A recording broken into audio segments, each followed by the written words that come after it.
Assalamualaikum warahmatullahi wabarakatuh. Selamat pagi pemirsa Trans 7. Khazanah Ensiklopedia Islam Dunia pagi ini kembali hadir ke hadapan Anda untuk berbagi pengetahuan dan saling menasehati dalam kebajikan.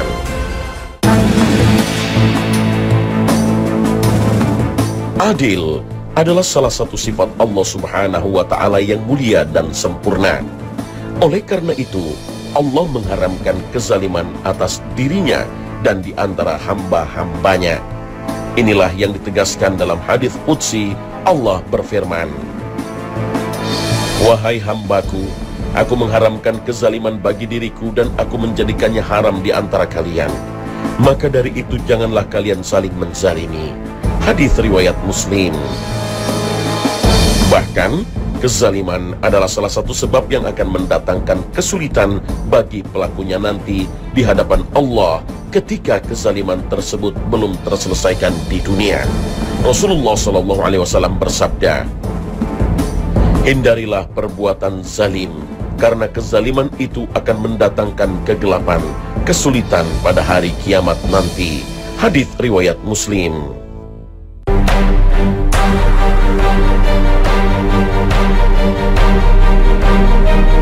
Di antara bentuk keadilan yang Allah tegakkan di akhirat nanti adalah menyelesaikan kasus-kasus yang terkait sesama manusia, baik urusan harta, kehormatan, ataupun nyawa. Para pelaku kezaliman terhadap orang lain, apapun bentuknya, akan menerima balasan dari orang-orang yang pernah mereka zalimi. Kasus kisos atau pembalasan pertama yang disidangkan di hari kiamat kelak adalah kasus pembunuhan.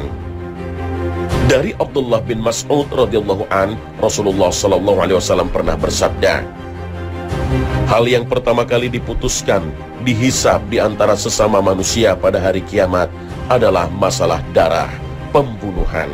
Hadis riwayat Bukhari dan Muslim. Kasus pembunuhan menjadi prioritas utama untuk diselesaikan. Ini menunjukkan betapa penting dan berharganya nyawa manusia, dan betapa besarnya dosa menghilangkan nyawa manusia tanpa alasan yang benar. Dalam syariat agama, nyawa manusia berada pada derajat yang paling tinggi. Sejak ruh ditiupkan, manusia sudah memiliki hak untuk hidup. Itulah sebabnya syariat agama tidak mentolerir perbuatan membunuh manusia, karena merenggut hak setiap manusia untuk hidup, yang tidak lain adalah hak Allah Ta'ala, sang pemberi kehidupan.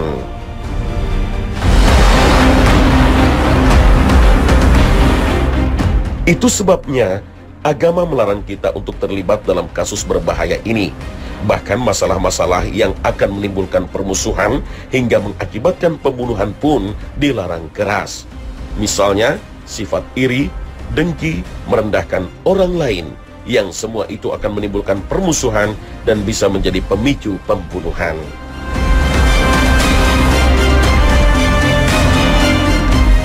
Bahkan, agama melarang seorang muslim mengacungkan senjata kepada saudaranya, walaupun itu hanya sekedar bercanda. Begitu berbahayanya kasus pembunuhan, hingga syariat agama betul-betul menutup jalan yang bisa menyebabkan nyawa seseorang melayang karena alasan yang tidak dibenarkan.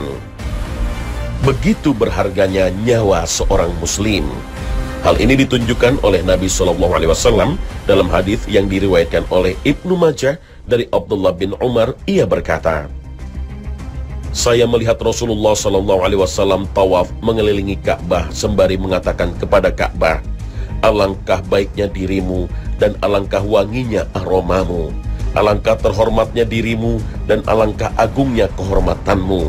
Demi jiwa Muhammad yang berada di tangannya, kehormatan seorang mukmin lebih tinggi di sisi Allah, begitu juga darah dan hartanya. Hendaklah selalu berprasangka baik kepadanya.' Hadis riwayat Ibnu Majah. Saat kisos atau pembalasan ditegakkan, maka orang-orang yang mendapatkan perlakuan zalim, dibunuh dengan tanpa alasan yang dibenarkan, akan mendapatkan keadilan pertama.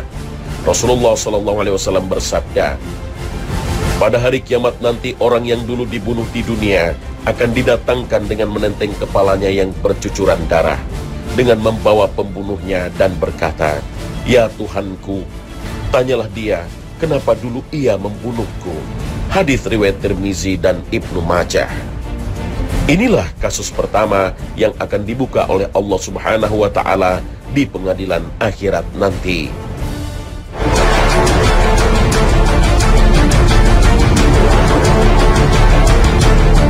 Selain kasus pembunuhan, kasus pemukulan, penyiksaan tanpa alasan yang dibenarkan pun kelak akan ditegakkan di hari kiamat. Orang yang memukul akan dibalas oleh orang yang dipukul.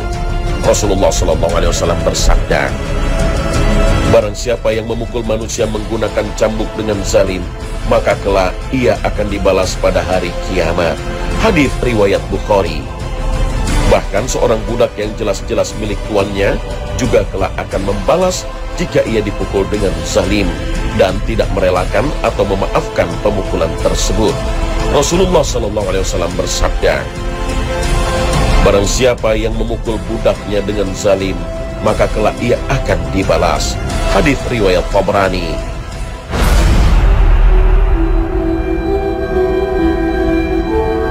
Proses kisos atau pembalasan yang ditegakkan Allah Subhanahu wa Ta'ala di akhirat nanti sangatlah detail. Hak setiap orang diperhatikan. Bisa saja seseorang dirugikan karena ia pernah menzalimi orang lain, tapi di sisi yang lain ia juga diuntungkan karena pernah dizalimi oleh orang lain.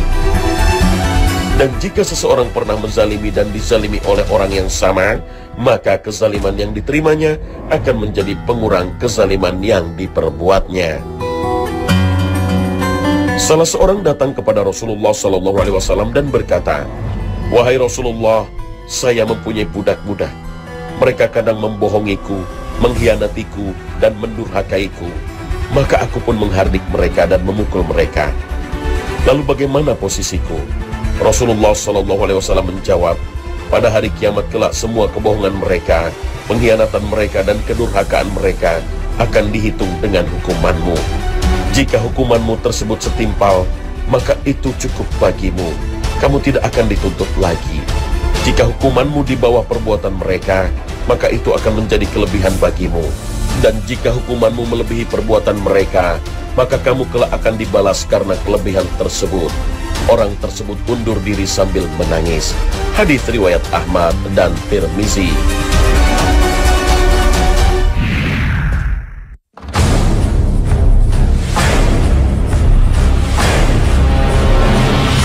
Pemirsa Khazanah, kisos atau pembalasan ini terjadi saat seluruh manusia dikumpulkan di padang mahsyar.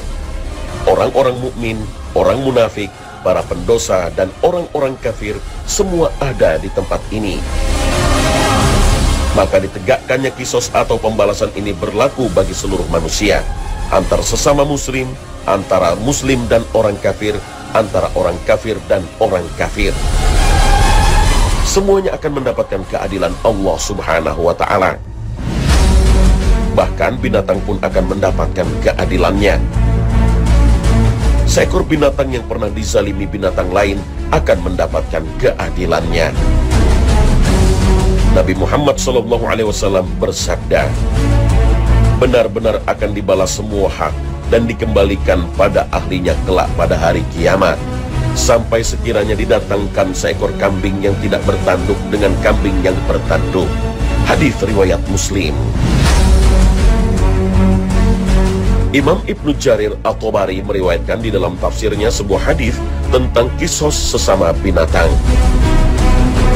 Di hadis tersebut dikatakan, kelak binatang akan dikisos sesama mereka, termasuk kambing yang tidak bertanduk dengan kambing yang bertanduk, hingga tidak ada lagi sangkutan lagi antara satu dan yang lainnya. Kemudian Allah Ta'ala mengatakan kepada binatang tersebut, "Jadilah kalian tanah." Menyaksikan hal ini, orang kafir pun berangan-angan dan berharap agar dijadikan saja tanah seperti binatang-binatang itu. Hal ini diceritakan Allah Subhanahu wa Ta'ala dalam surat An-Naba. Dzalikal yaumul haqq فمن شاء اتخذ إلى ربه مآبا إنا أنذرناكم عذابا قريبا يوم ينظر المرء ما قدمت يداه ويقول الكافر يا ليتني كنت ترابا. Itulah hari yang pasti terjadi. Maka barang siapa yang menghendaki, niscaya ia menempuh jalan kembali kepada Tuhannya. Sesungguhnya kami telah memperingatkan kepadamu, hai orang kafir, siksa yang dekat. Pada hari manusia melihat apa yang telah diperbuat oleh kedua tangannya. Dan orang kafir berkata, alangkah baiknya sekiranya aku dahulu adalah tanah. Al-Quran Surah An-Naba ayat 39 hingga 40. Sebagian ulama menjelaskan, memang kisos atau pembalasan antar binatang bukanlah dalam rangka pahala atau dosa. Tapi kisos atau pembalasan ini hanya untuk memberikan pembalasan yang setimpal. Ini menunjukkan betapa adilnya Allah Ta'ala. Binatang saja yang tidak dibebani syariat, tidak ada pahala dan dosa, tetap mendapatkan perlakuan yang adil, apalagi manusia. Ini menegaskan agar kita lebih berhati-hati jika menyangkut hak orang lain, baik itu harta, kehormatan, apalagi masalah nyawa.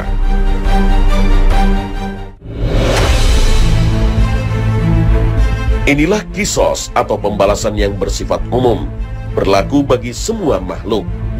Di akhirat, kisos atau pembalasan ini kembali akan digelar oleh Allah Subhanahu wa Ta'ala. Kali ini khusus antara seorang mukmin dengan mukmin yang masih ada ganjalan dalam hati. Kapan akan terjadi? Pemirsa Khazanah, kisos atau pembalasan Allah akan kembali digelar hanya antar sesama muslim, sesama orang-orang mukmin, yaitu mereka yang telah lolos dari melintasi titian Shiratal Mustaqim sebelum memasuki surga Allah Subhanahu wa Ta'ala. Nabi SAW mengabarkan, ketika orang-orang beriman telah selamat dari api neraka, mereka lalu tertahan di qantarah, jembatan yang berada di antara surga dan neraka. Kemudian mereka semua dihukumi satu sama lain atas kezaliman yang dahulu pernah mereka lakukan. Sampai ketika mereka semua sudah bersih dari dosa, mereka baru diizinkan untuk masuk ke dalam surga.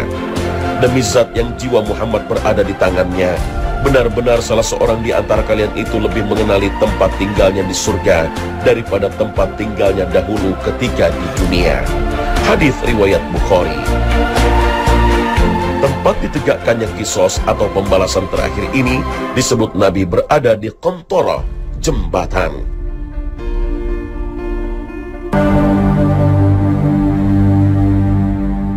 Jembatan seperti apa? Tidak ada keterangan dari Nabi SAW. Hal ini merupakan hal gaib yang kita hanya dituntut untuk mengimaninya, sebatas apa yang ada di Al-Quran atau hadis Nabi SAW. Para ulama menjelaskan, kisos atau pembalasan ini bukanlah pembalasan yang pertama yang terjadi di permulaan hari kiamat.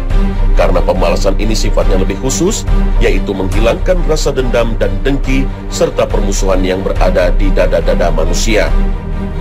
Oleh karena itu, kisos atau pembalasan ini kedudukannya sama persis sebagai penyuci dan pembersih. Karena meskipun kisos atau pembalasan pertama sudah ditegakkan di mahsyar, tapi masih menyisakan ganjalan dalam hati, tidak mungkin bisa hilang secara sempurna, hanya sekedar dibalas dengan kisos yang pertama. Maka qantarah yang berada di antara surga dan neraka tujuannya adalah untuk mensucikan isi hati mereka yang berhasil melintasi sirat, sehingga mereka masuk ke dalam surga benar-benar dengan hati bersih, tanpa ada lagi iri dan dengki yang tersimpan. Hal ini dijelaskan oleh Allah Ta'ala dalam firman-Nya. Dan kami lenyapkan segala rasa dendam yang berada dalam hati mereka, sedang mereka merasa bersaudara, duduk berhadap-hadapan di atas dipan-dipan. Al-Quran Surah Al-Hijr ayat 47.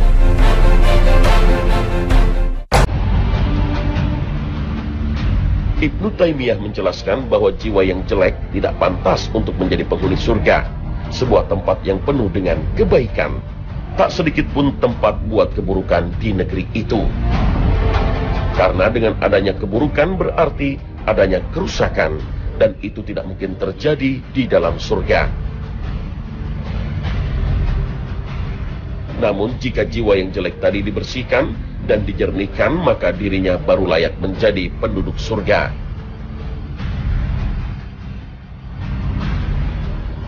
Dan cara mensucikan dan memurnikan itu sama halnya dengan memurnikan emas, sehingga bisa betul-betul murni. Hal ini juga sebagaimana tersirat dalam sabda Nabi, sampai sekiranya benar-benar suci. Dengan demikian, jelaslah bahwa surga hanyalah dimasuki oleh orang-orang beriman setelah mereka dibersihkan dan dicuci dari sisa-sisa kotoran dosa.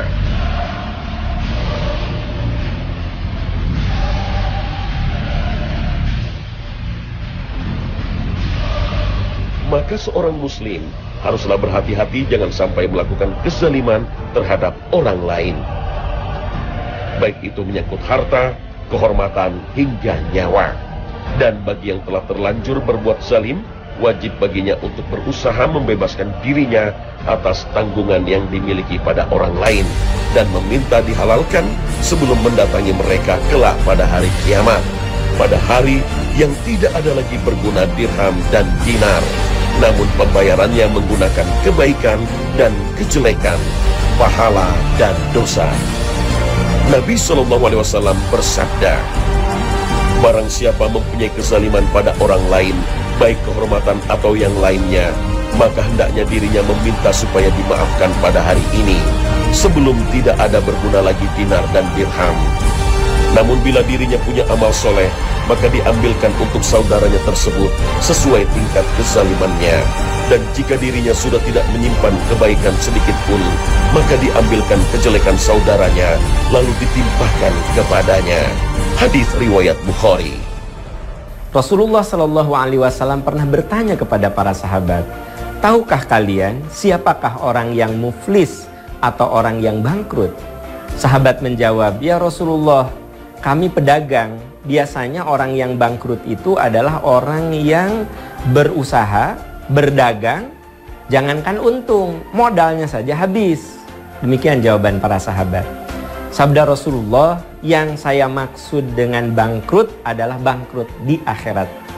Yaitu orang yang ketika di dunia, orang itu amalnya cukup banyak.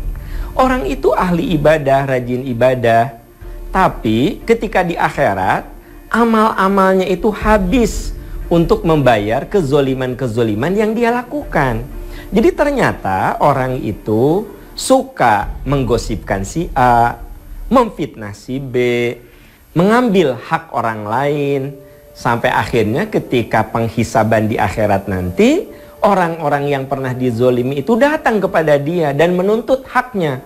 Orang yang sudah digosipkan menuntut haknya. Orang yang sudah difitnah menuntut haknya. Akhirnya orang itu harus membayar kezoliman dengan amal solehnya. Dikeluarkanlah amal soleh dia untuk membayar ke si A, ke si B, ke si C. Dan akhirnya kata Rasulullah, orang itu habis amalnya. Dan itulah orang yang paling rugi karena dia bangkrut dengan amal solehnya. Ini pelajaran berharga bagi kita. Ternyata ketika kita melakukan kezoliman saat kita hidup di dunia ini, itu harus diselesaikan di dunia. Jadi kalau kita berbuat dosa kepada Allah, sebut saja meninggalkan sholat, sebut saja kita tidak sholat, kan kita bisa bertobat, mohon ampun kepada Allah. Tapi ketika saya memfitnah si A, memfitnah si B, saya harus minta dihalalkan. Yaitu dengan cara saya datang kepada orang itu, saya minta maaf. Fulan, saya pernah menggosipkan Anda, saya minta maaf. Maka ketika orang itu memaafkan saya, berarti dia menghalalkan. Nah jadi kita itu harus menjadi orang yang selalu minta dihalalkan. Kalau saya pernah mencuri barang, menghalalkannya dengan cara mengembalikan barang itu.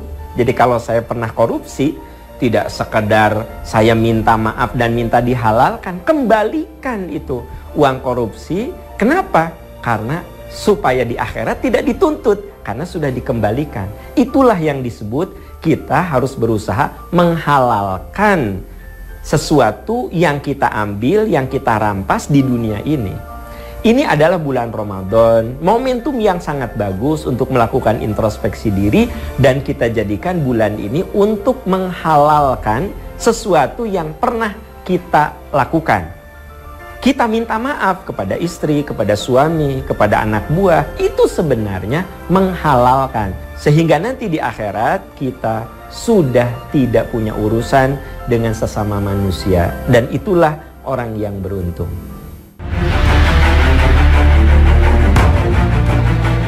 Pemirsa Khazanah, berhati-hatilah terhadap hak orang lain selama di dunia. Karena apapun bentuk kezaliman terhadap hak orang lain, pasti akan menemui balasan di akhirat nanti. Teladan terbaik telah dicontohkan oleh Nabi umat ini, Muhammad SAW. Beliau meminta direlakan kesalahan beliau kepada para sahabatnya, agar kelak di akhirat tak ada lagi hak orang lain yang tersangkut. Dalam sebuah hadis yang diriwayatkan oleh Imam Tabrani diceritakan, ketika perang Badar, Rasulullah SAW meluruskan barisan pasukan dengan sebuah tongkat kecil. Salah seorang sahabat yang bernama Sawad bin Ghaziyah agak menonjol dari barisan. Rasulullah SAW menusuk perutnya dengan kayu tersebut dengan mengatakan, "Luruskan wahai Sawad." Sawad pun mengatakan, "Anda menyakitiku wahai Rasul, izinkan aku membalasnya." Rasulullah SAW pun menyingkap pakaian beliau dan mempersilahkan Sawad membalasnya. Tapi yang terjadi adalah Sawad memeluk perutnya yang mulia tersebut. Rasulullah SAW pun bertanya kepadanya, "Apa yang membuatmu melakukan ini wahai Sawad?" Sawad menjawab, "Seperti yang Anda lihat wahai Rasul, aku ingin di akhir masa hidupku, kulitku menyentuh kulitmu wahai Rasul." Rasulullah SAW pun mendoakan kebaikan untuk Sawad. Meskipun hadis ini lemah, tapi maknanya benar. Rasulullah SAW tidak mau ada kesalahan yang pernah beliau lakukan terhadap orang lain yang belum dimaafkan atau direlakan. Sebagaimana yang diriwayatkan oleh Ahmad dan Tirmizi, Rasulullah SAW bersabda, "Saya sangat ingin berjumpa dengan Allah tanpa ada satu tuntutan pun dari kalian terkait urusan darah dan nyawa." Hadis riwayat Ahmad, Tirmizi. Nah, pemirsa, tetap ikuti serial Perjalanan Abadi Menyingkap Tabir Gaib pukul 5.15 waktu Indonesia Barat sepanjang bulan Ramadan hanya di Trans 7. Terima kasih atas perhatian Anda. Wassalamualaikum warahmatullahi wabarakatuh.